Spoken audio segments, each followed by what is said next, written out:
La anatomía en este módulo es muy repetitiva, afortunadamente. Entonces, el día de hoy vamos a revisar nuevamente el tema de meninges, dando unos detalles más precisos del... Recordemos en las meninges duras, la paquimeninge, específicamente la dura madre, y las leptomeninges, que son la pía madre y la aracnoides. Específicamente hablando de la dura madre, recordemos que tiene dos capas. Una capa externa llamada también perióstica, donde pasan los vasos sanguíneos que le irrigan y donde pasan también los nervios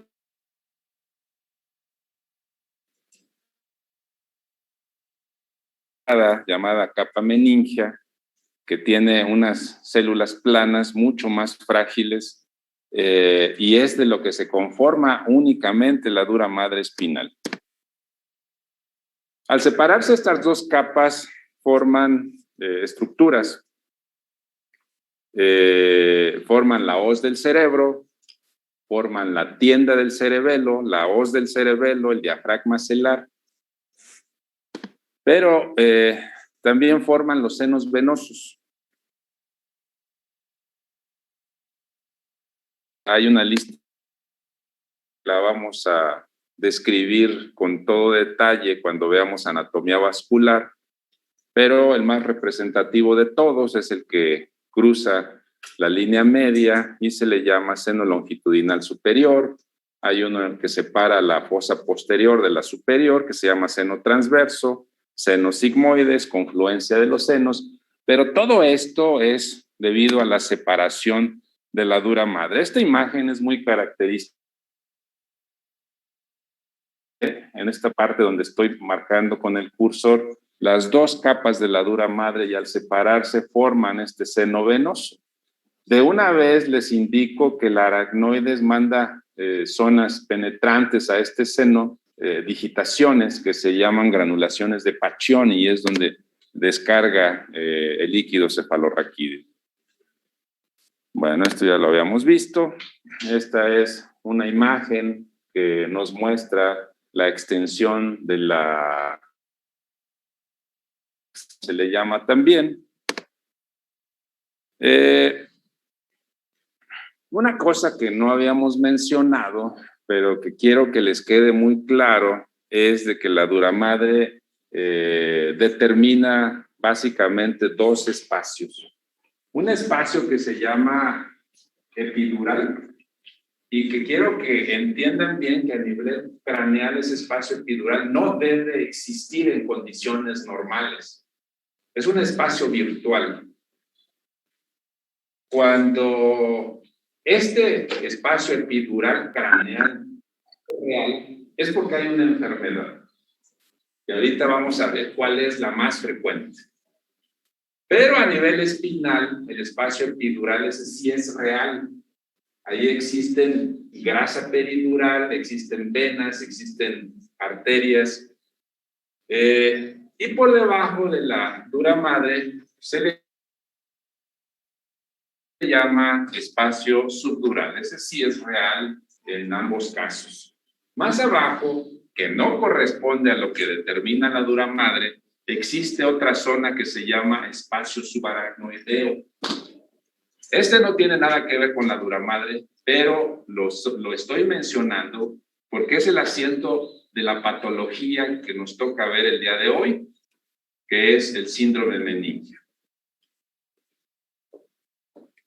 A pesar de que se llama síndrome meningio, realmente el sustrato anatómico donde se encuentra es el espacio subaracnoideo o las meninges suaves.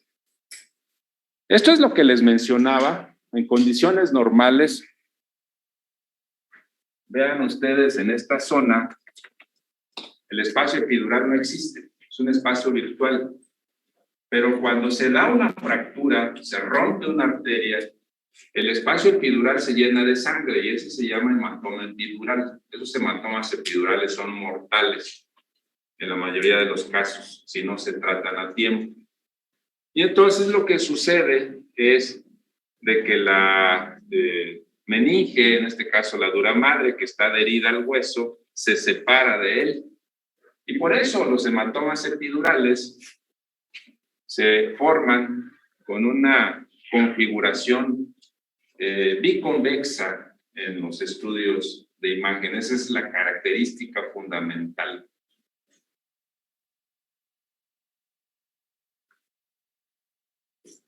Hay dos edades donde es sumamente difícil que se den hematomas epidurales. Una es en los bebés, porque el hueso es sumamente suave, no se generan habitualmente fracturas, sino se generan hundimientos. Y otra es en los ancianos. En los ancianos, la dura madre está prácticamente fusionada con el hueso. Entonces, la menor incidencia de hematomas epidurales es en los bebés y en los ancianos. Cabe está de paso. Esta es una imagen de un corte de la médula espinal. Y vean ustedes aquí, esta es la dura madre.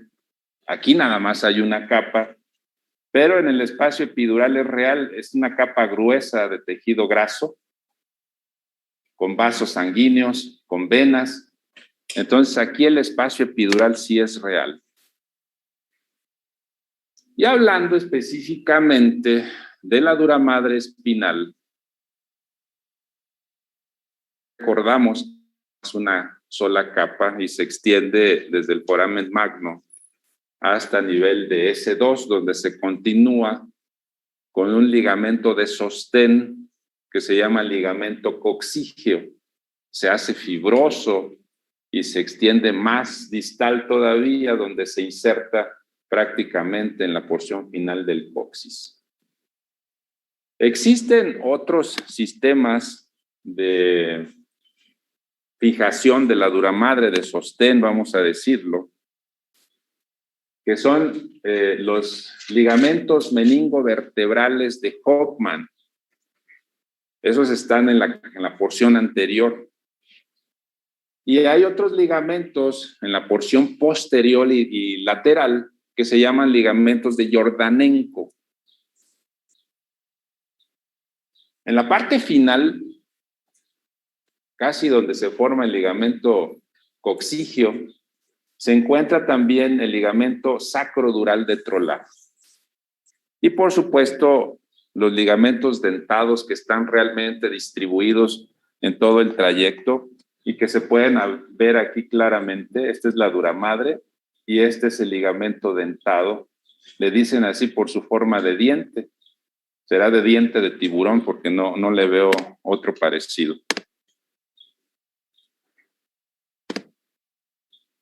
La irrigación. La irrigación de la dura madre se da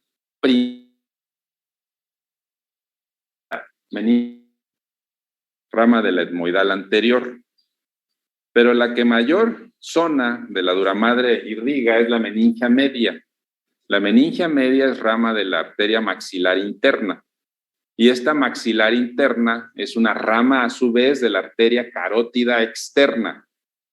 Entonces la carótida externa penetra realmente el cráneo a través de esta arteria y es el asiento de la mayor parte de la patología de hematomas epidurales porque penetra por la zona temporal. Y la zona temporal en la capa temporal anterior es donde se encuentra la estructura ósea más delgada realmente, lo que le llaman las personas la sien. Dice, no te vayas a golpear en la sien porque te pasa algo grave. Y en realidad tienen razón, es la zona más frágil del cráneo, es la más delgada. Entonces un golpe suave en esta zona rompe el cráneo y justo por ahí pasa la arteria meningia media. Entonces es una de las arterias que con mucha mayor frecuencia se rompen en los hematomas epidurales. También da un poquitito, sobre todo la dura madre de la fosa posterior, la arteria meningia posterior, que es rama de la arteria vertebral o el sistema posterior de circulación. El drenaje venoso se da a través de plexos muy pequeños, plexo superficial, plexo profundo, y estos plexos van a desembocar en los senos venosos que ya mencionábamos previamente. Si están más hacia la parte superior, van al seno longitudinal superior. Si están cerca de la fosa posterior, van al seno transverso. A nivel de la médula espinal, es un poquitito más difuso la anatomía vascular, porque a nivel de la médula específica, que no es a través de arterias llamadas segmentarias. Estas arterias segmentarias habitualmente provienen de la arteria aorta y estas penetran al canal raquídeo a través de los agujeros intervertebrales, pero no tienen nombres específicos. Esta diapositiva se refiere específicamente a la irrigación de la dura madre craneal.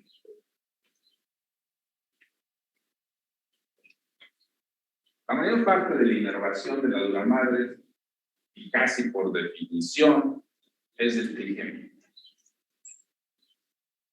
Zonas muy pequeñas las puede dar el nervio vago, las puede dar incluso el tercer nervio craneal, sobre todo donde pasa a la salida hacia los músculos extraoculares. Pero prácticamente por definición y desde el punto de vista académico, la inervación la da el nervio trigémino, quinto nervio craneal. Pasamos entonces a las leptomeninges, la pía madre, que tiene a su vez dos capas, la pía íntima, que penetra la profundidad de los surcos y cisuras, y la capa epipial, que va sumamente superficial. Encima de ella se encuentra el aracnoides. La aracnoides, entonces, es la capa que se encuentra intermedia entre la pía madre y la dura madre. Esta es la pía madre. Esta es la aracnoides. Y donde se hace amplia la zona del aracnoides, entonces forma cisternas. Y ese nada más es un engrosamiento de la capa, vamos a decirlo así. También forma granulaciones aracnoideas, que se las mostré hace un momento, y que estas granulaciones aracnoideas van a drenar el líquido cefalorraquídeo hacia los senos venosos. Existen muchas cisternas, pero les menciono las más importantes en esta diapositiva. La más grande de todos quizás sea la cisterna silviana. Esta es una imagen donde se ve el engrosamiento de la aracnoides y la formación de todas las cisternas, y depende del sitio anatómico donde se encuentren, donde van a tomar su nombre. Esta es la misma diapositiva, únicamente para recordar cómo las granulaciones aracnoideas, llamadas también granulaciones de Paccioni, ingresan hacia los senos venosos.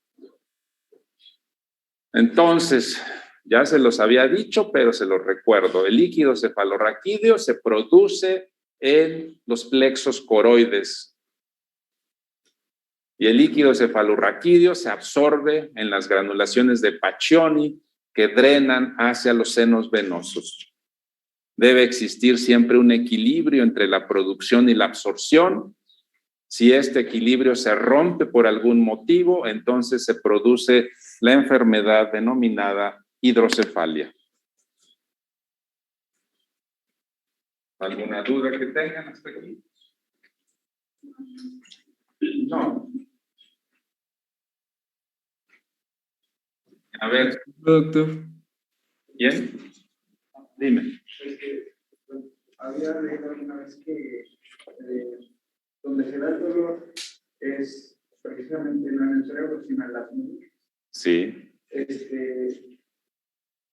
¿Cuánto tiempo dura Entonces ahí es donde se dan las migrañas y todo.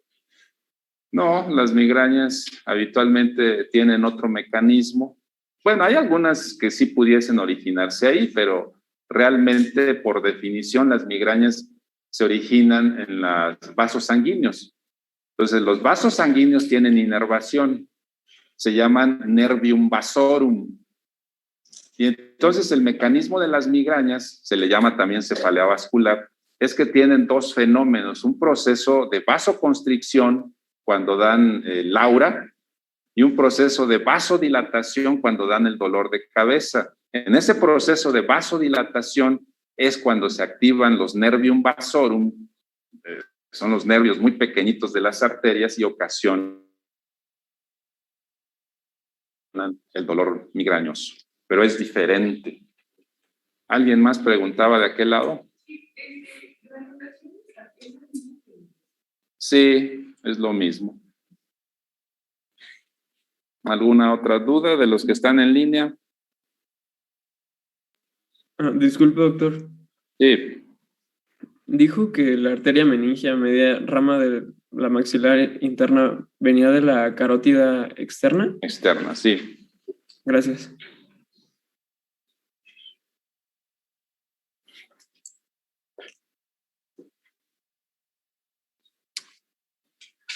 Es un poquito extraño el estar separados así, unos aquí presencial, otros en línea.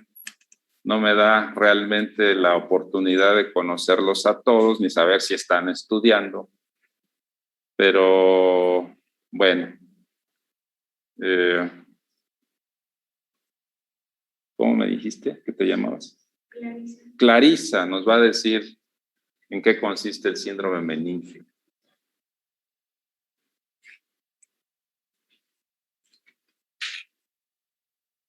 ¿No estudiaste? Ok. Magdaleno. No estudié, pero supongo que por síndrome meningio, una serie de síntomas que podrían presentarse. ¿Crees que sean? Mismo que podrían ser cefalea, no sé, lo único que me ocurre ahorita, creo que es el síntoma más común. De hecho, sí. Bueno, había leído que estaba muy relacionado con las infecciones. Fue de lo que encontré y bueno, el paciente pues presenta lo que es cefalea, en ocasiones también fiebre, si se trata de infección, si no, pues no se va a encontrar. Y también pues va a presentar vómitos por lo mismo y más. Bueno, eso es lo que... A ver, levante la mano, ¿quién sí estudió? 3 nada más estudiaron, 4. Y yo que los había felicitado el día de ayer. Eso no está bien, ¿eh? Eso no es correcto. Entonces deben de estar leyendo para que aquí vengan nada más pues a preguntar realmente, a preguntar los detalles que no entendieron. Si lo hacen así van a aprender mucho, si no lo hacen así definitivamente van a fallar. Esto no me agrada. Bien, entonces vamos a ver en qué consiste el síndrome meningio. Su compañero Magdaleno nos dice que uno de los síntomas es la cefalea. Su compañera Ariana nos dice que una de las causas más frecuentes son las infecciones. Los dos tienen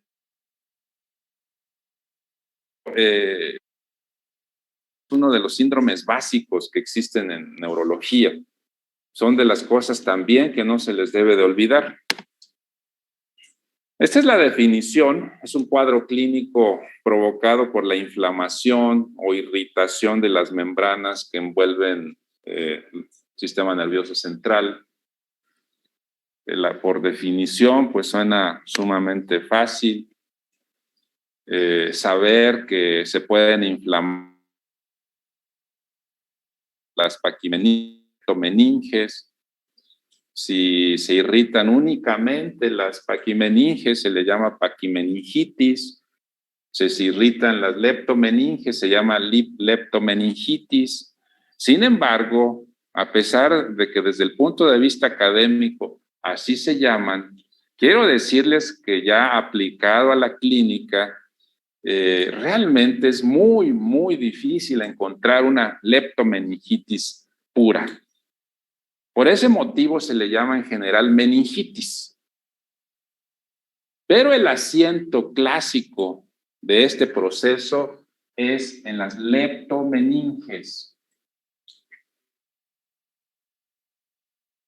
Parte de las paquimeninges, cuando se inflaman aisladamente, generalmente es una sola enfermedad y se debe a problemas autoinmunes o neoplásicos. Ahí lo que sucede es que se engruesa la dura madre, provoca irritación y muchas veces compresión, pero es una entidad sumamente rara. Lo que vamos a ver a continuación y que vamos también a estar revisando cuando veamos infecciones del sistema nervioso central o hemorragia subaracnoidea es cuando las leptomeninges se irritan y en general meningitis. La más frecuente son las infecciones.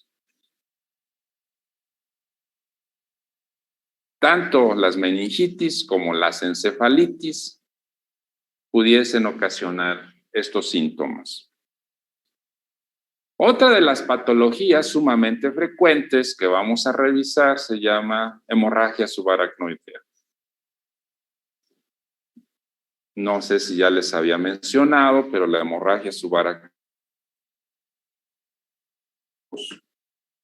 Uno es la hemorragia subaracnoidea que se da en los traumatismos craneoencefálicos, se le llama postraumática. Esa hemorragia subaracnoidea generalmente es de un curso benigno, no representa ningún problema. Sin embargo, existe otra hemorragia subaracnoidea que se llama hemorragia subaracnoidea espontánea, es decir, no tuvo ninguna causa. Pero realmente sí tuvo una causa. La hemorragia subaracnoidea genera habitualmente por ruptura de aneurismas. Y esta hemorragia subaracnoidea por ruptura de aneurismas es una hemorragia patológica, es una hemorragia de evolución muy grave. Entonces quiero que hagan esa diferencia. Y esa es la que ocasiona también el síndrome meningio. Hay otras causas como meningitis química que afortunadamente en la actualidad ya es menos frecuente. Anteriormente se hacían estudios que se llamaban mielografías. En esas mielografías era que se le inyectaba al paciente en el espacio epidural un medio de contraste. Y a veces se le inyectaba hasta el espacio subaracnoideo. Y esto provocaba frecuentemente que algunos pacientes hicieran reactividad y entonces hicieran meningitis química. Los pacientes que reciben radioterapia de cuerpo entero por algún tumor maligno también pueden presentar meningitis. Y hay unos cánceres, sobre todo los llamados producen sustancias irritantes, también producen estos síntomas. Meningitis asépticas, cuando se produce la sintomatología, se le hacen todos los estudios y no se encuentra un germen causal. Pero ¿en qué consiste realmente este síndrome? Es muy sencillo. La tríada clásica es la que se menciona arriba. Fiebre, rigidez de nuca. Esa es la tríada clásica.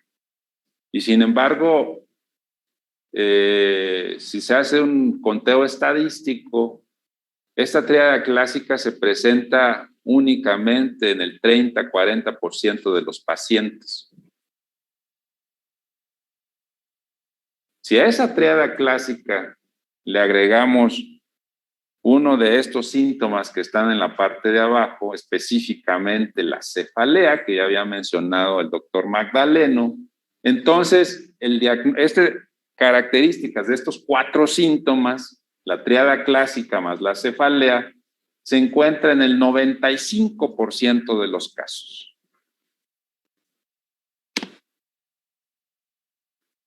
Mencionarles también que existen otros síntomas que se relacionan con el síndrome meningio, y de estos otros síntomas lo que quiero destacar son las contracturas musculares, aunque existe también fotofobia, algaracusia, vómitos de tipo en proyectil, que ya habían mencionado también sus compañeros.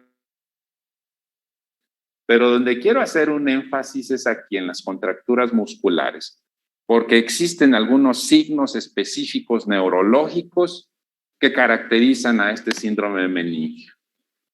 Estos son las contracturas musculares.